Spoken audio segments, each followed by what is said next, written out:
RS. Bhatnagar साहब की कुछ शंकाएं हैं।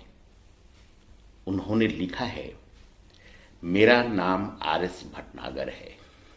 मैं 62 साल का हूं और अपने जीवन में हमने लगभग वह सब कुछ पाया है जो मुझे जरूरत थी। आपके सारे वीडियोस को मैं देखता हूं और मुझे अच्छा लगता है कि आप आनंद आनंद और केवल परम आनंद की बात करते हैं। मेरा कुछ प्रश्न है, कुछ शंकाएं हैं। जैसे आप कहते हैं कि इस संसार में कुछ भी गलत नहीं है, न कोई रचना गलत है, न कोई घटना गलत है। अब मेरा प्रश्न यह है कि जब कुछ गलत नहीं है तो इसका अर्थ सब कुछ सही है। तो संसार में सबको सही क्यों नहीं दिखता है? दूसरा प्रश्न है कि मैंने सर्वे किया है, लगभग 20 लोगों से इस पर चर्चा किया कि क्या इस संसार में कुछ गलत नहीं है। तो 20 में से 20 लोगों ने कहा कि नहीं, कुछ गलत है और कुछ सही है। लेकिन वह गलत और सही अलग अलग इंसान के लिए अलग अलग होता है। अब मैं आपसे इस पर प्रकाश चाहता हूं कि 20 में 20 लोग कहते हैं कि गलत भी होता है, सही भी होता है। तो फिर मैं आपके इस तथ्य को कैसे स्वीकारूं कि संसार में कुछ गलत नहीं है, यह सत्य है। कृपया प्रकाश डालें। बहुत ही सुंदर प्रश्न है। भटनागर साहब, अगर आप के पहले प्रश्न का मैं उत्तर देता हूं। मैं कहता हूं, मैं समझता हूं और मुझे ऐसा अनुभव होता है और मैंने यह अपने आप को आत्मसात कर भी लिया है कि इस संसार में कुछ गलत नहीं है। और संसार में कुछ गलत नहीं है, इसका अर्थ यह है कि संसार में कुछ सही भी नहीं है। इस संसार में अगर हम देखें ना, तो हम दो में बटे होते हैं। हम क्या है, हर चीज की विपरीत भी देखने की हमें आदत बना दी गई है। जैसे ठंडा है तो गर्म होगा, रात है तो दिन भी होगा, सुख है तो दुख भी होगा। इस तरह आप देखेंगे हर चीज का आप दो पार्ट में बना हुआ है। हर चीज का लगभग चीजों का विपरीत बनाया गया है। इसी कारण हम यह समझते हैं कि कुछ गलत है तो कुछ सही भी है। जब मैं कहता हूं, जब मुझे अनुभव है कि कुछ गलत नहीं है, तो इसका अर्थ है कि कुछ सही भी नहीं है। केवल रचना, केवल घटना होती है, वह गलत और सही नहीं होती है। गलत और सही का हम अपने अपने विचारों से उसको प्रकट करने की कोशिश करते हैं कि वह गलत है या सही है। और इस संसार में हम जब देखते हैं ना, जो भी हमारी व्यवस्था पर, जो भी हमारे समाज में, जो भी हमारे ऊपर, हम हमेशा देखते हैं दो के भाव से। गलत है, सही है, गलत है, सही है। यही विवाद का कारण भी होता है। तो पहला प्रश्न का उत्तर स्पष्ट है कि मेरी नजर में न कोई गलत है, न कोई सही है। गलत नहीं है तो सही भी नहीं है।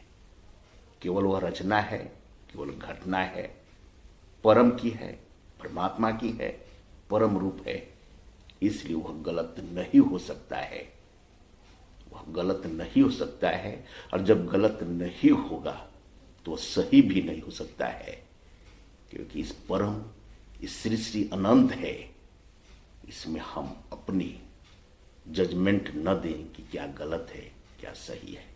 सब परमात्मा का है, सब परमात्मा का है, और उसमें निहित जो आनंद है वही परम आनंद है, परम आनंद है।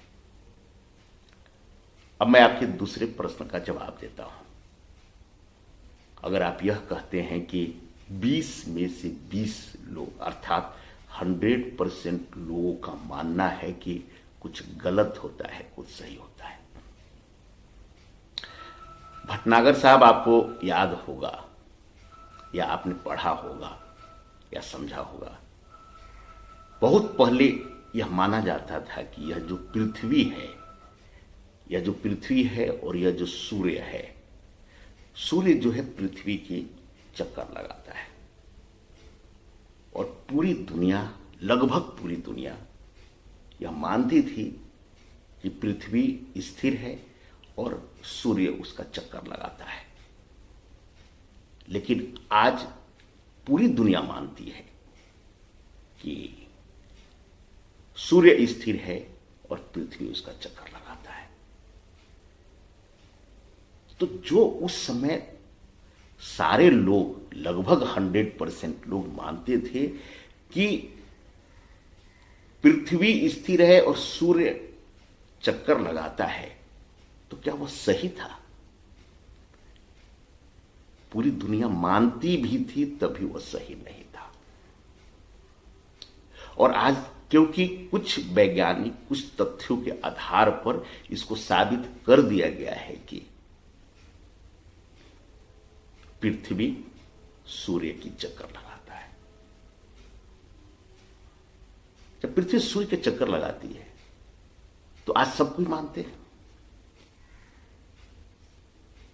अभी भी क्या यह सत्य है कि पृथ्वी जो है सूर्य की चक्कर लगाती है? हमारे लिए, आपके लिए, क्या आपने इसको महसूस किया है, देखा है? जिस इंस्ट्रूमेंट से कुछ वैज्ञानिक, कुछ तथाकथित विद्वान लोगों ने जिस पे रिसर्च करके देख लिया है, समझ लिया है, वह हमें समझा दिया है। हम सूचनाओं के आधार पर अपनी धारणा बना लेते हैं। पहले हमने धारणा बनाया कि पृथ्वी जो है स्थिर है, सूर्य उसका चक्कर लगाता है, तो पूरी दुनिया उसको मानने लगी, वही धारणा बन गई। आज धारणा बनी हुई है कि सूर्य स्थिर है, पृथ्वी चक्कर लगा रही है। कल हो सकता है कि इस धारणा को भी तोड़ दिया जाए, कोई ऐसे तथ्य को लगाकर दिखा दिया जाए कि नहीं ये तो गलत था, सत्य तो कुछ और था। तो यह जरूरी नहीं है कि आप जिसे मानते हैं, जिसे जानने की कोशिश करते हैं, जो आपकी धारणा बन चुकी है, वह सत्य है। वह असत्य भी हो सकता है। जो मैंने धारणा बनाई है, जो मुझे महसूस होता है, इस संसार में कुछ भी गलत नहीं है, कुछ भी गलत नहीं है, यही सत्य है। और अगर आप कुछ आध्यात्मिक तथ्यों को देखना चाहेंगे तो उससे भी स्पष्ट है कि संसार में कुछ गलत हो ही नहीं सकता है। ये प्रकृति जो है, प्रकृति की हम एक उपज है, प्रकृति की हम एक रचना है, परमात्मा की एक रचना है। यह परमात्मा, यह प्रकृति गलत कैसे बनाएगी? सब कुछ उसने सही बनाया है, सब कुछ उसने बनाया है, गलत और सही से परे बनाया है। उसने केवल बनाया है, इसीलिए तो कुछ चीजें किसी को अच्छी लगती है, कुछ चीजें किसी को खराब लगती है। और कुछ चीजें जैसे हमारे जैसे लोग जो सत्य, जो अपना सत्य, अपनी फिलॉसफी, अपने दर्शन को यह समझते हैं कि सब कुछ जो है वह परमात्मा का ही है, तो न वह गलत है न वह सही है। इस रास्ते पर चलने का एक ही आपको फायदा है कि आपके जीवन में केवल आप आनंद की अनुभूति करेंगे, परम आनंद की अनुभूति करेंगे। और मुझे ऐसा लगता है कि संसार के सब लोग यह समझते हैं कि उनके जीवन का परम लक्ष्य भी आनंद प्राप्त करना ही है, भले ही रास्ते कोई भी हो। धन प्राप्त करने का रास्ता चुनकर जो चलते हैं वो भी परम आनंद के लिए ही चलते हैं। कोई दूसरे रास्ते पे चलता है वो भी केवल आनंद और परम आनंद के लिए चलता है। सत्य तो यही है कि हर इंसान आनंद चाहता है, परम आनंद चाहता है।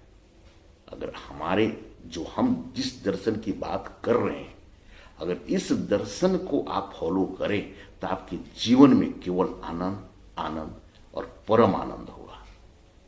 क्या सही है, क्या गलत है, इस विचार को आप त्याग दें।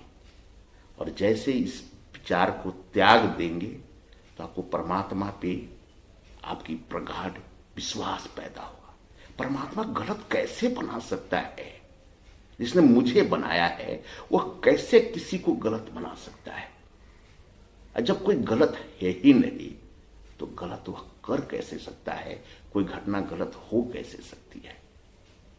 व्यर्थ में गलत और सही में उलझकर अपने सुख और दुख में अपने जीवन को बर्बाद न करें।